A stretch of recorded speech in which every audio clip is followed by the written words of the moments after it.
रात्रीचे 11 वाजले होते. मी बघितलं त्या रूममधली लाईट चालू होती. मला विचार आला की एवढ्या उशीरपर्यंत विजय काय करत असेल, म्हणून मी ते बघण्यासाठी त्याच्या घराच्या खिडकीजवळ पोहोचले. खिडकी खुली होती म्हणून मी खिडकीतून आत बघू लागलो तर विजय बेडवर झोपला होता आणि त्याच्या हातात मोबाईल होता. दुसऱ्या हाताने तो जोरजोराने हतबल करत होता. पण मी जे पाहिलं ते खूपच कडक होता. ते पाहून माझं पण मन होऊ लागलं. विजयला त्या दिवशी मी रंगेहात पकडलं होतं. मी त्याच्या जवळ जाऊन त्याला आवाज दिला आणि बोलले, विजय, काय करत आहेस? हे ऐकून विजय माझ्याकडे आडच्याने बघू लागला आणि त्यानं पटकन आपले व्यवस्थित केले. तो खूप घाबरला होता. त्याचे पाय थरथरत होते. मी त्याला दरवाजा उघडायला सांगितलं तर तो कपडे घालू लागला. मी त्याला कपडे घालायला नाही सांगितले आणि त्याला त्याच हातात दरवाजा उघडायला सांगितलं. आता तो लाचार होता आणि त्याने तसाच दरवाजा उघडला. मी डायरेक्ट त्याच्या पलंगाजवळ गेले आणि त्याच्या पलंगावर फोन पडला होता. मी त्याचा फोन ओपन केला. त्याच्यावर लॉक नव्हता आणि मग मी जे बघितलं ते आश्चर्यचकित होतं. त्याच्या मोबाईलमध्ये माझे अलग अलग अँगलमध्ये फोटो घेतले होते. एक फोटो तर असा होता की ते तुम्हाला शब्दातही सांगू शकत नाही. त्याने असे फोटो कधी काढले हे मलाही अंदाजा नव्हता. तो लगेच दरवाजाकडे गेला आणि आतून कडी लावून त्याने माझ्यासोबत जे काही केलं ते मी शब्दातही सांगू शकत नाही. नमस्कार मित्रांनो, माझं नाव सोनम. माझं वय 35 वर्ष आहे आणि मी खूप संस्कारी स्त्री आहे आणि मी दिसायला खूपच सुंदर आहे. मी कॉलेजला असताना सगळे मूल माझ्या पाठमोऱ्या बाजूला खूप घाबरायचे आणि आता पण बाहेर गेल्यावर ते झालं आहे. ही कथा 6 महिने आधीची आहे. मागच्या वर्षी आमच्या घरातला नोकर नोकरी सोडून गेला होता. मग माझ्या नवऱ्याने पेपरमध्ये जाहिरात दिली. खूप लोक नोकरीसाठी आले. त्या लोकांना भेटल्यानंतर माझ्या नवऱ्याला एक 20 वर्षाचा मुलगा आवडला. तो 3 वर्षापासून हे काम करत होता. तो किचन साफ ठेवायचा आणि कपडेही चांगल्या रीतीने धुवायचा. घरातलं सगळं काम तो करायचा. एकदा मी माझ्या नवऱ्याला विचारलं की एवढ्या लहान मुलाला कामाला का लावलं, ते योग्य आहे का?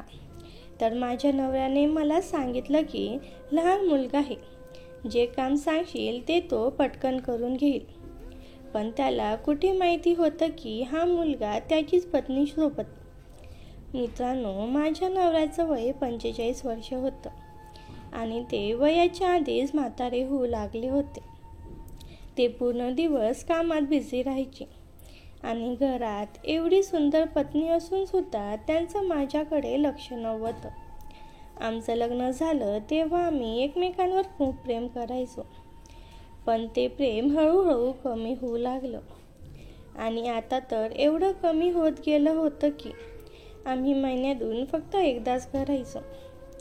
एवढं सगळं होऊन सुद्धा मी एक संस्कारी पत्नीसारखं हे सगळं सहन करत होते. दुसऱ्या कोणत्या माणसाकडे बघत पण नव्हते. पण जेव्हापासून हा नवीन मुलगा विजय कामासाठी आला आहे त्या दिवसापासून मी माझे सगळे संस्कार मोडले. आता मी तुम्हाला विजयविषयी थोडं सांगते. विजय 19 वर्षाचा तरुण आणि चांगल्या प्रकारे तयार झालेला मुलगा होता. त्याचं शरीर एकदम फिट होतं. विजय मला काकू बोलत होता. मी त्याला जे काम सांगायचे ते तो पटकन करून घ्यायचा. कुठल्याही प्रकारचा वादविवाद न करता तो काम करून घ्यायचा. साध्या भाषेत बोलायचं तर तो एक आदर्श मुलगा होता. मला विजयविषयी कुठलंच आकर्षण नव्हतं. पण एक दिवस काही असं झालं की मला त्याच्यावर प्रेम करायची खूप इच्छा झाली. त्यासाठी मला माझ्याकडची साफसफाई करावी लागली. मला मदतीसाठी विजयला माझ्याजवळ ठेवलं होतं. मी सरळ जागेवर साफ करत होते आणि विजय जिथे मुश्किल होतं ती जागा साफ करत होता. आम्ही दोघेजण किचनमध्ये साफसफाई करत होतो. मी खाली साफ करत होते आणि विजय स्टूलवर उभा राहून सफाई करत होता. विजयचे कपडे खराब होत होते म्हणून त्याने त्याचा शर्ट आणि पॅन्ट काढून टाकली होती आणि आता तो खाली बनियान आणि कव्हरमध्ये होता आणि तो स्टूलवर उभा राहून काम करत होता. त्याच्या हलण्याने स्टूल सरकला होता. तेवढ्यात मी त्याला पकडून घेतलं आणि मी त्याला सांगितलं, विजय लक्ष देऊन काम कर. आणि तो मला म्हणाला, ठीक आहे आंटी. आता स्टूल मी पकडून ठेवला होता आणि तो जोरात वरती साफसफाई करू लागला. त्याच्या हलण्यामुळे त्याचं शरीर माझ्या तोंडावर लागू लागलं. ते बघून माझ्या शरीरात जणू करंटच लागलं. मी आणि माझ्या नवऱ्याने एकमेकांसोबत केव्हा टाईम घालवला असेल मला आठवण पण नाही. मला आता विजयसोबत प्रेम करायचं मन होऊ लागलं आणि माझ्या तोंडावर एक पाण्याचा थेंब पडला. मी वरती बघितलं तर विजयच्या शरीरामधून घामाचा टिपका पडला होता. त्यानंतर मी विजयवर माझ्या शरीराची जादू चालवण्याचं सुरू केलं. माझा श्वास एकदम अडकला. इतक्या जवळ एकदम तरुण ताजं शरीर आणि मी एक विवाहित पण एकटी पडलेली स्त्री. तोवर पोचण्यासाठी हात उंचावर ताणून उभा राहिला आणि स्टूल हलकंसं डुगटलं. मी दचकले आणि पटकन त्याच्या कमरेला हात घालून पकडलं. त्या क्षणी माझ्या बोटांच्या टोकाने त्याच्या त्वचेची ऊब अनुभवली. माझं हृदय धडधडू लागलं. मी हळू आवाजात कुजबुजले, विजय लक्ष देऊन काम कर. तो खाली वाकून माझ्या डोळ्यात पाहिला. निरागस हसत म्हणाला, ठीक आहे काकू, काळजी करू नका. मी स्टूल घट्ट पकडून उभी होते आणि तो पुन्हा वर कामाला लागला. पण आता प्रत्यक्षाने त्याचं घामाने ओलं झालेलं अंग माझ्या चेहऱ्याला, कधी कपाळाला, कधी गालाला स्पर्शून जात होतं. जणू एखादं अदृश्य स्पर्शाचं वाद्य सतत माझ्या अंगावर वाजत होतं. माझ्या अंगावर काटा आला. क्षणभर मी भान हरपून त्याच्या पाठीकडे पाहत राहिले. मजबूत खांदे, घामाने झगमगणारी मान, हालचालींनी उठणारे स्नायू. मी स्त्री असूनही आतापर्यंत असं आकर्षण कधी जाणवलं नव्हतं. मी नकळत माझ्या हाताने मानेवरून केस कानाला गेले. कदाचित त्याच्या नजरेत माझं रूप उतरावं या अपेक्षेने. तेवढ्यात माझ्या तोंडावर एक थेंब पडला. मी वर पाहिलं. विजयच्या कपाळावरून ओघवणारा घामाचा थेंब माझ्या ओठांचा जवळ उतरला होता. तो क्षण जणू थांबून राहिला. माझे डोळे त्याच्या चेहऱ्यावर घेऊन गेले. त्याने कसलीही जाणीव न ठेवता पुन्हा वर हात फिरवला. पण माझं मन मात्र धडधडू लागलं. माझ्या मनात विचार आला, शेवटचं मी आणि माझ्या नवऱ्याने असं एकमेकांना जवळ घेतलं होतं तेव्हा. आठवण करूनही काही आठवलं नाही. ते जाणवताच माझ्या डोळ्यात पाणी आलं. पण पुढच्या क्षणी विजेच्या जवळीकाराने ते पाणी वितळलं आणि मनात नवा ज्वार उसळला. त्या छोट्याशा घामाच्या थेंबाने जणू माझं अंग पेटलं. मी हलके स्टूल पकडून पुढे सरकले. त्याच्या शरीराच्या अधिक जवळ. माझ्या चेहऱ्याजवळून त्याच्या छातीचा सुगंध येत होता. साबणाचा हलका गंध आणि तरुणाईचा ताजेपणा. त्या सुगंधाने माझे श्वास जड झाले. मी स्वतःला थांबवू शकत नव्हते. नकळत माझ्या मनाने हरवून टाकलं. आता मला विजयकडे माझ्या स्त्रीवाची जादू दाखवायची होती. त्याच्या निष्पाट डोळ्यात मला हळूहळू एक वेगळं भाव दिसू लागलं होतं. जणू तोही जाणवत होता माझ्या मनातला रिकामा कोपरा, जो वर्षानुवर्ष कोरडा होता. तो आता हळूहळू त्याच्या उपस्थितीने भरू लागला.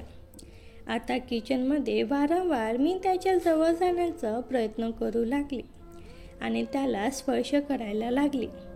मी त्याला वेगवेगळ्या प्रकारच्या अंगाच्या स्पर्श करत होते, जेणेकरून तो माझ्या रूपाच्या जाळ्यात फसून जाईल. मी खूप प्रयत्न करत होते, पण मी त्याच्या डोळ्यामध्ये माझ्यासाठी प्रेम बघू शकत नव्हते. सुरुवातीला मी थोडी नाराज झाले. मला असं वाटू लागलं की माझ्यात आता ती गोष्ट नाही. पण मग मी विचार केला की मी एवढ्या लवकर त्याला सोडू शकणार नाही. मग त्या दिवशी घरात कुणीच नव्हतं. हवं ते एक वेगळी शांतता पसरली होती. मी अंघोळीला बाथरूममध्ये गेले, पण जाणून बुजून कपडे बाहेर पलंगावर टांगून पाण्याचा गारवा अंगावर येत होता. साबणाचा सुगंध हवेत दळवत होता. माझ्या मनात आधीपासून एक विचार होता, विजयला माझ्याजवळ खेचून घ्यायचं. मी थोड्या वेळाने मोठ्या आवाजात हाक मारली, विजय, ऐकतोस का? मी कपडे घेण्याचं विसरले. प्लीज कपडे घेऊन देशील का? क्षणभर शांतता पसरली. नंतर त्याचा आवाज आला, कुठे आहेत काकू? मी थोडं हसत म्हणाले, टेबलावर ठेवले आहेत, आणून दे जरा. तो म्हणाला, ठीक आहे काकू. तो माझ्या टेबलाकडे गेला आणि कपडे हातात उचलून घेतला, पण त्यातून माझी कवर खाली पडली. तो पाहून तो चकित झाला. थोड्या वेळात तो कपडे हातात घेऊन बाथरूमच्या बाहेर उभा राहिला. माझं अंग पूर्ण भिजलं होतं. पानांच्या दारांनी माझं शरीर चमकत होतं. मी मुद्दाम चेहऱ्यावर साबण लावला. डोळ्यात थोडा गेला म्हणून मला काही दिसत नव्हतं. त्या क्षणी मी बाथरूमचा दरवाजा अर्धवट उघडला. दार उघडताच विजयची नजर माझ्यावर पडली. तो स्तब्ध झाला. माझ्या अंगावर एकही कपडा नव्हता, फक्त पाण्याच्या थेंबांनी चमकणारी त्वचा आणि साबणाने झाकलेला चेहरा. त्याचे डोळे क्षणभरावर थांबले. खालून वरपर्यंत माझ्या प्रत्येक वळणावर, प्रत्येक थेंबावर फिरत राहिले. त्याचा श्वास जड झाला होता. मी अजूनही डोळे चोळत होते आणि त्याला न दिसल्यामुळे अगदी निर्धास्तपणे उभी राहिले होते. मला जाणवत होतं की त्याची नजर माझ्या अंगावरून हटतच नव्हती. मी हळूच म्हणाले, विजय, माझे कपडे कुठे आहेत? तो दचकला, जणू स्वप्नातून जागा झाला. पटकन कपडे पुढे करत म्हणाला, हा काकू घ्या. मी हसून त्याचे कपडे हातातून घेतले आणि म्हणाले, थँक्यू विजय. दार हलकेच बंद केलं, पण आत आल्यावर माझं मन प्रचंड हलायला लागलं. मी आरशात स्वतःकडे पाहिलं. माझ्या ओल्या केसावरून पाणी टपकत होतं. मनात एक गुप्त आनंद उसळला. मी याच्यापेक्षा जास्त तुला अजून काय दाखवू शकते?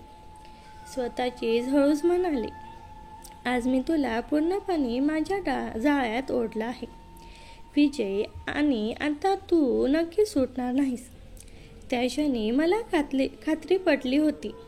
विजयच्या डोळ्यातली ती भूक, तो तृप्त न होणारा कटाक्ष, ते सगळं स्पष्ट सांगून जात होतं की तो आता माझ्या मोहातून बाहेर पडणार नाही. आणि मग माझ्या मनात जे विचार आधीपासून रुजले होते तेच प्रत्यक्षात घडायला सुरुवात झाली. दार बंद झालं, पण विजय अजून बाहेर येऊन हलला नव्हता. माझं मन जाणवत होतं त्याची नजर अजूनही त्या क्षणात अडकली आहे. पण विचार मात्र विजयवरच होतं. मी ओले केस खांद्यावर टाकले आणि आरशात पाहताना स्वतःचीच हलकंसं हसले. विजय, तुझ्या डोळ्यातली भूक स्पष्ट पाहिली. आता तू मला विसरू शकणार नाहीस. बाहेर विजय हळूहळू मागे वळला, पण त्याच्या चेहऱ्यावर अजूनही गोंधळ आणि थोडं अपराधीपण दिसत होतं. त्याचवेळी मनात काहीतरी नवीन उमलत होतं. त्याला आठवत होतं, ओल्या अंगाने, निखळ रूपाने मी त्याच्यासमोर उभी होते आणि त्याला काही बोलायचा शब्द सापडले नव्हते. मी कपडे घालून बाहेर आले तर तो अजूनही हॉलमध्ये थांबलेला होता. त्याचे डोळे माझ्या चेहऱ्याकडे होते, पण त्याच्या नजरेत एक गुप्त चमक दडली होती. मी त्याच्याकडे हसून म्हणाले, काय झालं विजय, एवढा शांत का? तो थोडं घाबरून म्हणाला, नाही काकू, काही नाही. फक्त तुम्ही वेगळ्या दिसत होत्या आज. मी नकळत जवळ गेले. थोडंसं हसत त्याच्याकडे पाहिलं. वेगळं कसं? तो लगेच काही बोलला नाही. पण त्याच्या नजरेतलं उत्तर मला समजलं होतं. त्याने काही शब्द न वापरता माझ्या मनातलं सत्य उघड केलं होतं. त्या क्षणी आमच्यातलं अंतर खूपच कमी झालं होतं. आम्ही दोघं काहीच बोलत नव्हतो, फक्त एकमेकांच्या डोळ्यात पाहत होतो. त्यांच्या नजरेत आदरही होता, आकर्षणही होतं आणि माझ्या डोळ्यात एक गुप्त आमंत्रण. तो थोडा मागे सरकला आणि कुजबुजला, काकू, मी आता खोली जातो. मी त्याला हसून मान हलवली, पण माझ्या मनातलं समाधान शब्दात मावत नव्हतं. त्याचा संकोच, त्याची भूक आणि माझा खेळ सगळं अगदी माझ्या मनासारखं झालं होतं. त्या दिवशी माझा नवरा ऑफिसला गेला होता. घरात फक्त मी आणि विजय होतो.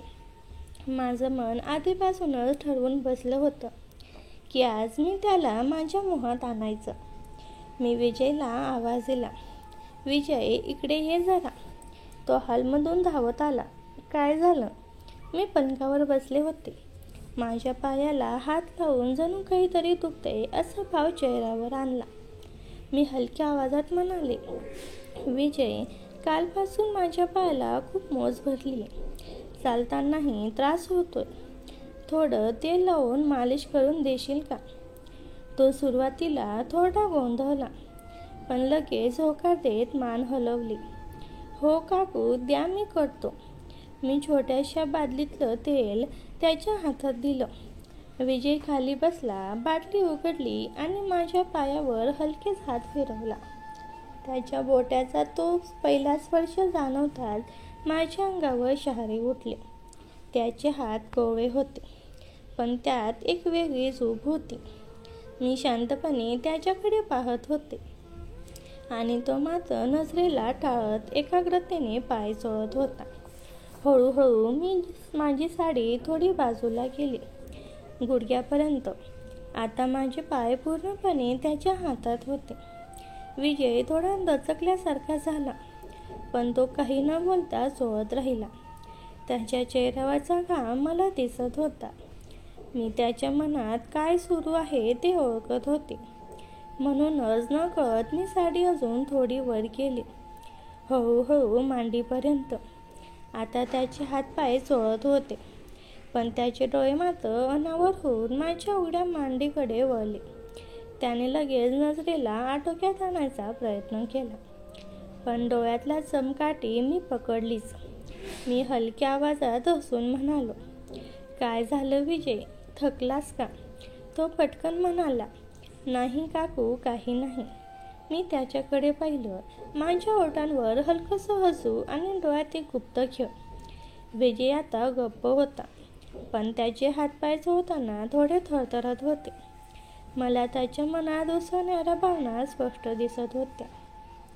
काही वेळ शांतता पसरली. फक्त तेल लावण्याचा सुगंध, खोलीत पसरलेला गारवा आणि आमच्यातील नजरेचा खेळ. मी हळूच कुजबुजले, खूप छान करतोस विजय. जणू कोणीतरी खूप जवळचा माणूस माझी काळजी घेतोय असं वाटतं. तो काही बोलला नाही, पण त्याच्या डोळ्यात आता लपून न राहिलेला स्नेह आणि आकर्षण दिसत होतं. त्या क्षणी मला खात्री झाली, विजय माझ्या जादूमध्ये अडकला आहे आणि आता माझ्या मनातल्या या नव्या भावनांना दिशा देणं सोपं फक्त माझ्या हातात आहे. आज विजय माझ्याकडे एक वेगळ्या दृष्टीने बघत होता. जेव्हा पण मी त्याच्याकडे बघत होते, तो माझ्याकडेच बघत होता. जेव्हा त्याला समजायचं की मी त्याच्याकडे बघत आहे, तेव्हा तो माझ्यापासून दूर जायचा. असं 2-3 दिवस चालू होतं. त्यानंतर एक दिवस आला ज्या दिवशी तो मला पहिलं सुख देणार होता. मला अचानक रात्री जाग आली आणि मी किचनमध्ये जाऊन पाणी पिऊ लागले. आमच्या घराच्या बाहेर नोकरांसाठी एक छोटंसं घर बनवलं होतं आणि तिथे आता विजय राहत होता. किचनमधून नोकराचं घर बरोबर दिसत होतं आणि पाणी पिता पिता माझं लक्ष त्याच्याकडे घराकडे गेलं. मी बघितलं, त्या रूममधील लाईट चालू होती. मला विचार आला की एवढ्या उशिरापर्यंत विजय काय करत असेल. म्हणून मी ते बघण्यासाठी त्याच्या घराच्या खिडकीजवळ पोचले. खिडकी खुली होती म्हणून मी खिडकीतून आत बघू लागले. तर विजय बेडवर झोपला होता आणि त्याच्या हातात मोबाईल होतं. दुसऱ्या हाताने तो स्वतःला शांत करत होता. विजय त्या दिवशी मी रंगेहात पकडलं होतं. मी त्याच्याजवळ जाऊन त्याला आवाज दिला आणि बोलले, विजय, काय करत आहेस? हे ऐकून विजय माझ्याकडे आरशाने बघू लागला आणि त्यानं पटकन आपले हात व्यवस्थित केले. तो खूप घाबरला होता. त्याचे पाय थरथरत होते. मी त्याला दरवाजा उघडायला सांगितलं तर तो कपडे घालू लागला. मी त्याला कपडे घालायला नाही सांगितलं आणि त्याला त्याच हातात दरवाजा उघडायला सांगितलं. आता तो लाचार होता आणि त्याने तसा दरवाजा उघडला. मी डायरेक्ट त्याच्या पलंगाजवळ गेले आणि त्याच्या पलंगावर फोन पडला होता. मी त्याचा फोन ओपन केला. त्याच्यावर लॉक नव्हता आणि मग मी जे बघितलं ते आश्चर्यचकित होतं. त्याच्या मोबाईलमध्ये माझं अलग अलग अँगलमध्ये फोटो घेतले होते. एक फोटो तर असा होता की ते तुम्हाला शब्दातही सांगू शकत नाही. त्याने असे फोटो कधी काढला हे मलाही अंदाजा नव्हता. तो मला टार्गेट करत होता. हे बघून मला खूप आनंद झाला, पण मी त्याच्याकडे समजू दिलं नाही आणि मग मी राग होण्याचं नाटक केलं. मी त्याच्याकडे रागाने बघू लागले. त्याच्या चेहऱ्यावर स्पष्ट दिसत होतं मी काही बोलत नव्हते आणि मी त्याच्याकडेच बघत होते. तेव्हा विजय बोलू लागला, प्लीज काकू, मला माफ करून द्या. माझ्याकडून चूक झाली. मी त्याला बोलू लागले, तुझी खराब नजर आहे माझ्यावर. विजय बोलू लागला, नाही, मी कधी तुमच्याविषयी खराब विचार केला नाही. तुम्ही एवढ्या सुंदर आहात की तुमचा विचार करून माझी गाडी खूप जोरात होते आणि मला खूप मजा येते. मी कधी तुमच्यासोबत काही करायचा विचार केला नाही आणि तुम्हाला स्पर्श करण्याचा पण प्रयत्न केला नाही. हे ऐकून मी त्याच्याजवळ गेले आणि बोलले, हा मी विचार करत आहे, तू माझ्यासोबत हे सगळं कर, मला स्पर्श कर. माझे हे शब्द ऐकून त्याला खूप आनंद झाला. त्याच्या नजरेतून मला हे जाणवत होतं की त्याला हे सगळं करण्याची आतुरता लागली होती. विजय माझ्या शब्दाने पूर्णपणे थक्क झाला होता. त्याच्या डोळ्यात एकाच वेळी भीती, संकोच आणि अनावर आनंद चमकत होता. मी त्याच्या अगदी जवळ उभी होती, इतकी जवळ की त्याचा श्वास माझ्या गालांवर हलकेच लागून जात होता. खोली शांतता पसरली होती. फक्त आमच्या हृदयाची ठोके ऐकू येत होते. मी मुद्दाम त्याच्याकडे नजर रोखून पाहत राहिले. माझ्या डोळ्याचं आमंत्रण त्याला स्पष्ट जाणवत होतं. त्याने थरथरत्या आवाजात कुजबुज केलं, काकू, तुम्ही खरंच असं म्हणताय? मी हसत त्यांच्या चेहऱ्यावर नजर फिरवली आणि हळू आवाजात उत्तर दिलं, हो विजय, जे मी म्हणाले तेच खरं आहे.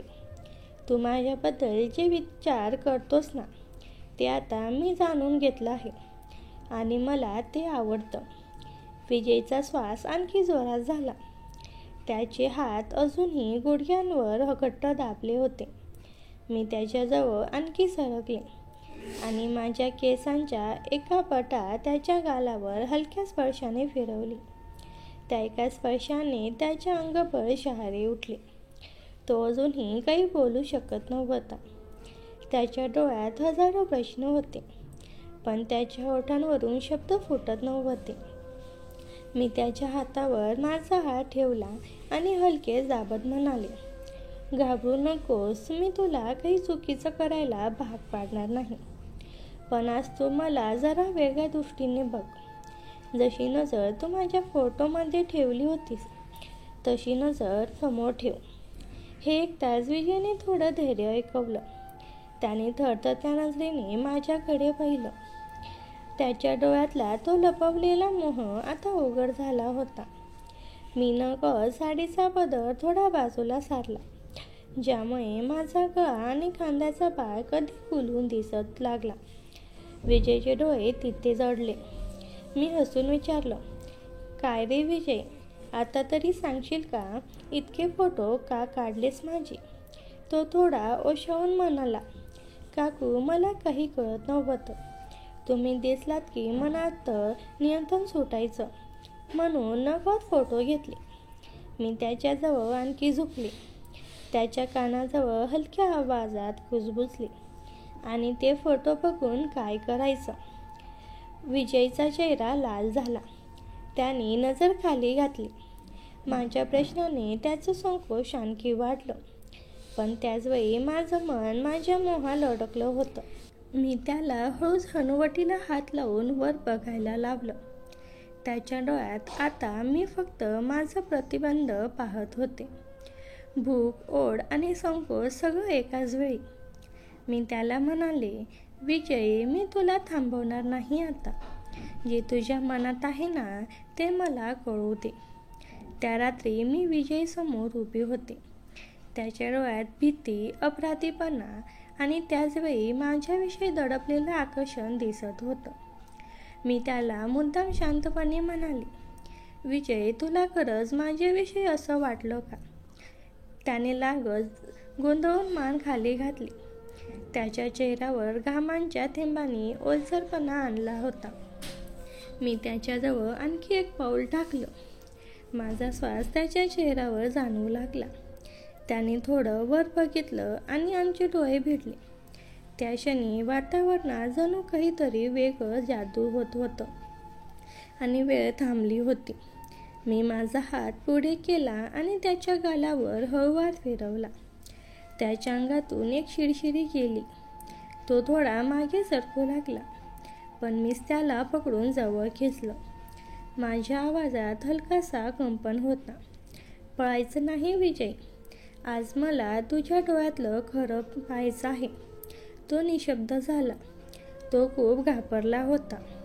मी हळूहळू माझी बोट त्याच्या हातावर ठेवली. त्याचा हात थरथरत होता. मी त्याला पकडून माझ्या कमरेवर ठेवला. त्याच्या बोटांनी अनायासे घट्ट होतंय तसं मला जाणवलं. खोलीत फक्त शांतता आणि आमचा श्वासांचा आवाज होता. खिडकीतून येणाऱ्या मंद चंद्रप्रकाशाने वातावरण अजून मोहक केलं होतं. हळूहळू मी पलंगाच्या काठावर बसले आणि त्याला माझ्याजवळ बसायला इशारा केला. तो थोडासा संकोचत होता, पण माझ्या डोळ्यामध्ये ओढ पाहून शेवटी आला. मी साडी थोडीशी नीट करत त्याला म्हणाले, विजय, तुझ्या डोळ्यामध्ये जेवढं प्रेम आहे ते मी आज अनुभवायचं आहे. त्याचे हात आता माझ्या पायांवर ठेवले गेले. माझ्या अंगातून एक गारवा आणि उबदारपणा दोन्ही मिसळले. मी हळूच डोळे मिटले. त्याच्या बोटाचा स्पर्श जणू माझ्या अंगात लाटांसारखा पसरत होता. क्षणोक्षणी आम्ही एकमेकांच्या जवळ येत होतो. तो हळूहळू माझ्या केसांमध्ये बोट फिरवू लागला. माझा श्वास वेगाने चालू लागला. मी त्याच्या छातीवर हात ठेवला आणि त्या धडधडणाऱ्या हृदयाची धडधड ऐकली. जणू ते हृदय मला सांगत होतं, मी फक्त तुझ्यासाठी धडधडतंय. मी डोळे उघडून त्याच्याकडे पाहिलं. त्याच्या ओठांवर हलकंसं थरथरणारं स्मित होतं.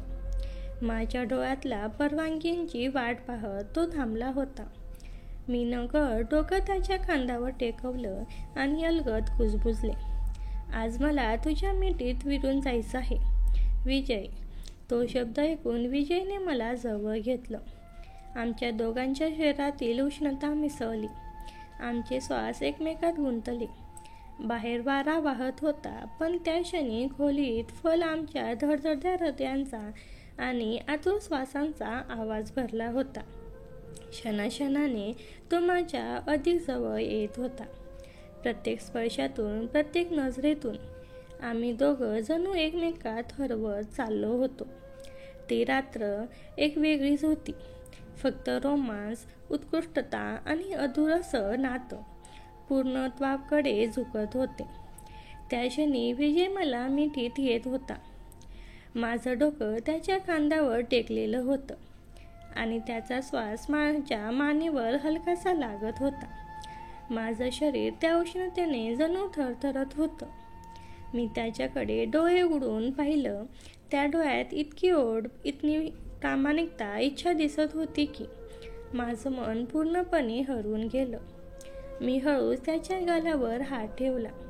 माझ्या बोटाने त्याचा गाल अलगद फिरवला आणि तो डोळे मिटून माझा स्पर्शाचा आस्वाद घेऊ लागला.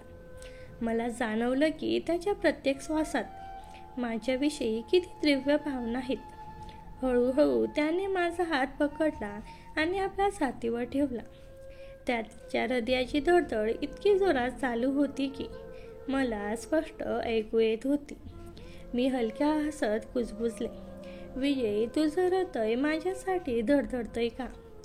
तो थोडा लाजला, पण नजरेतली ओढ लपवू शकला नाही. अलगद म्हणाला, हो काकू, खूप दिवसापासून माझ्या मनात हेच आहे, पण कधी धाडस केलं नाही. त्याचा आवाज थरथरत होता. मी त्याला जवळ ओढलं आणि म्हणाले, आज धाडस कर, मी थांबवणार नाही. हे ऐकताच विजयच्या नजरेतला संकोचात रूपांतर एक तीव्र रोमॅन्टिकतेत झालं. त्याने हळूवार माझ्या केसातून हात फिरवला. माझे केस खांद्यावरून खाली सांडले आणि त्याने त्या केसाचा गंध घेत डोळे मिटले. मी स्वतःलाही आवरू शकले नाही. मी त्याच्या गालावरून हात सरकवत त्याच्या मानेवर नेला. त्याचा श्वास माझ्या चेहऱ्यावर उष्णतेने लागत होता. आम्ही दोघं नकळत एकमेकांकडे झुकलो. आमचे श्वास जुळले, नजरा भिडल्या आणि त्या क्षणी जगातलं सगळं विसरून आम्ही फक्त एकमेकात हरवून गेलो. खिडकीतून येणारा चांदण्याचा उजेड आमच्या चेहऱ्यावर पडत होता. खोलीतलं वातावरण जणू गूढ आणि मोहक झालं होतं. त्याने हळूहळू माझ्या पाठीवर हात ठेवला. त्या स्पर्शाने माझ्या अंगातून एक लहर गेली. मी डोळे मिटून त्याला अजून जवळ ओढलं. रात्र पुढे सरकत होती. आम्ही दोघं एका शब्दाशिवाय एकमेकांना जाणवत होतो. नजरेतून, स्पर्शातून, श्वासातून. प्रत्येक क्षण अधिक उत्कृष्ट, अधिक गोड, अधिक रोमॅन्टिक होत चालला. माझ्या मनात एकच विचार घोळत होता, ही रात्र कधी संपूच नाही. त्या रात्रीपासून विजय आणि माझं नातं बदललं होतं. आता वेळ मिळेल तसं आम्हा नजरेतून, स्पर्शातून, छोट्या भेटीमधून रोमांस करत होतो. दिवसा घरात काम, लोक, संसार यामध्ये व्यस्तता असली तरी मन मात्र सतत एकमेकांकडे धाव घेत होतं. रात्री चोरून भेटणं, स्वयंपाकघरात काम करताना हातांना स्पर्श घेणं, दृष्ट भिडून काही न बोलता सगळं सांगणं. आमच्या आयुष्यात एक गोड गुपित फुललं होतं. असं काही दिवस चाललं.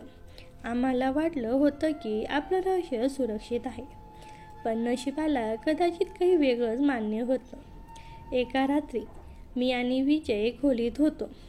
खिडकी उघडी होती. चंद्रप्रकाशाने खोली उजळली होती. आम्ही एकमेकात हरवून गेलो होतो. त्या दिवसानंतर आम्हाला याची सवयच पडली. मी कधीही त्याला नोकरप्रमाणे समजत नव्हते, पण एके दिवशी जे घडलं ते खूप भयंकर होतं. आम्ही सुंदर वेळचा अनुभव घेत असताना अचानक दार उघडलं. समोर पाहिलं तर माझा नवरा उभा होता. त्याच्या डोळ्यात राग, वेदना आणि विश्वासघाताचं दुःख एकदम उमटलं. त्याने काही बोललं नाही, फक्त आमच्याकडे पाहिलं. माझ्या हृदयात धडधड वाढली. मी काही बोलण्याचा प्रयत्न केला, पण शब्द गळ्यापाशी अडकवले. विजय निशब्द उभा राहिला. काही क्षण शांतता होती.